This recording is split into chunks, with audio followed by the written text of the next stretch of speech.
নমস্কার। এর আগের দিনের ভিডিওতে আমরা বি ভার্ব সম্পর্কে জেনেছিলাম। এবার তার ব্যবহার অনুযায়ী কিছু ট্রান্সলেশন আমরা শিখব। চলুন শুরু করা যাক। আমি হই, আমি অর্থাৎ আই,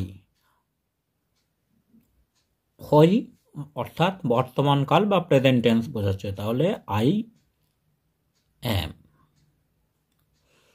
আমরা হই, আমরা ইংরাজি উই, উই একের বেশি বা প্লুরাল নাম্বার হচ্ছে, সেই জন্য এখানে বসবে আর, উই আর। ইহা হয়, ইহা ইংরাজি ইট এবং এটি এক বচন বা একটি বোঝাচ্ছে এবং বর্তমানকালে এরপরে বসবে ইজ, ইট ইজ। তোমরা হও, তোমরা ইংরাজি ইউ, ইউ এর পর বর্তমানকালে বসে আর, ইউ আর। সে ছেলে হয়, ছেলে হলে সে ইংরেজিতে বসবে হি এবং তারপরে আমরা বসাবো ইজ, হি ইজ। সে মেয়ে হয়, সে যদি কোনো মেয়েকে বোঝায় তাহলে ইংরেজিতে হবে শি এবং বর্তমানকাল বা প্রেজেন্ট টেন্সে শি এর পরে হবে ইজ, শি ইজ।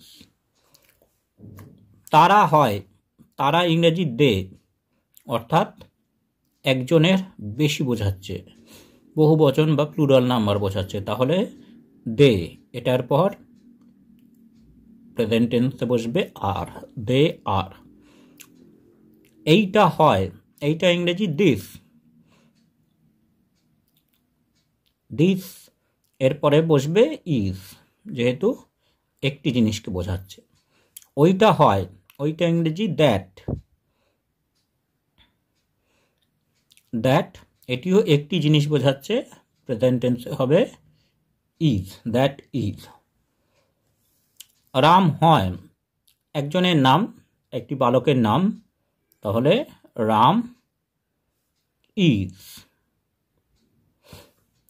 বোনগুলি হয়, বোনগুলি, বোন ইংরাজি সিস্টার, ইংরেজিতে বোনগুলি হবে সিস্টার্স, দ্য সিস্টার্স।